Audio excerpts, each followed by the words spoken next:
Özde atmayı olsa ayrı bilir. Arkasından bu bağ kesimleri maksatlar olmuş. Sizin bağınızın geçkenlikleri üçün maksat oluyorsunuz. Kanday maksat oluyorsunuz. Ataraklamaktan қолдау hareket kılабыз. Жақсы сөз менен жана да азыр була кичинекей болгондуктан бир көңүлдөрү бир эптеп жүргөн буюмун алып берип ушундай анандай колдойбуз. Siz балаңыздын жетишкендиктери үчүн кандайча мактап колдойсуз дейт.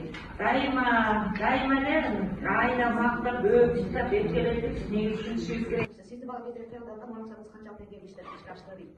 Менин бала кезимдеги максатым ата энемдин жардамы менен азыркы кезинде толук ишке ашты деп ойлойм. Анткени кичинекейинде апамдын сумкасын көтөрүп алып, колдон алып, сенатын беттерине мугалим болуп ойночубуз да, балдарды окутупчу. Сиздин оюңуз бала жөнүндө колдоо үй бүлөдө жана мектеп кантип ишке ашырышы керек. Менин оюмча баланын өзүнүн жөнгөндүүлүгү болуш керек. Жана ошондой эле балага үйдөн көп колдоо керек. Жана ошондой эле мектептен дагы балаңыздын шык жөнүнөн өнүктүрүүгө мектептен тышкары кайсы мүмкүнчүлүктөрү колдонуп жатасыз? Үйдөн кызымдын класс күнүнө көптөгөн буюмдар жасай берет да, тамак аштарды, конструктор менен үйлөрдү бийик, үйлөрдү салат да. Мен ошол жөнүндө көп баа берем.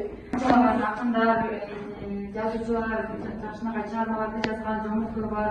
Ошондой эле андан тышкары өзүбүз ушу балдарды колдоп, коштоп, жөндөмдөрүн тамактарды бүтүрүп, мындан ары дагы салым өсөт деген ишеничтебиз. Ошондуктан кайрадан эле ошо сиздерге жагымдуу маалымат жеткирүү максатында бизди коюлган чыктоолордун суунат.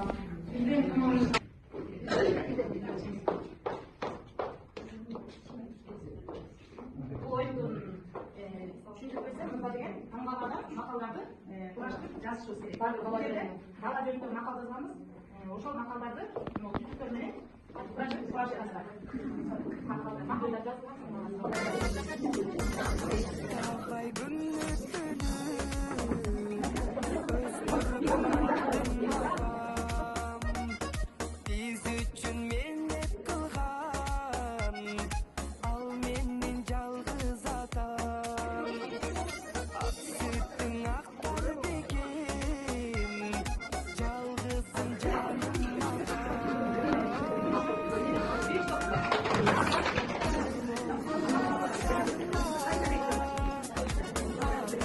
Жалпы чыгарып топ менен биргеликте максат кызыктуу оюн уюштурган элек.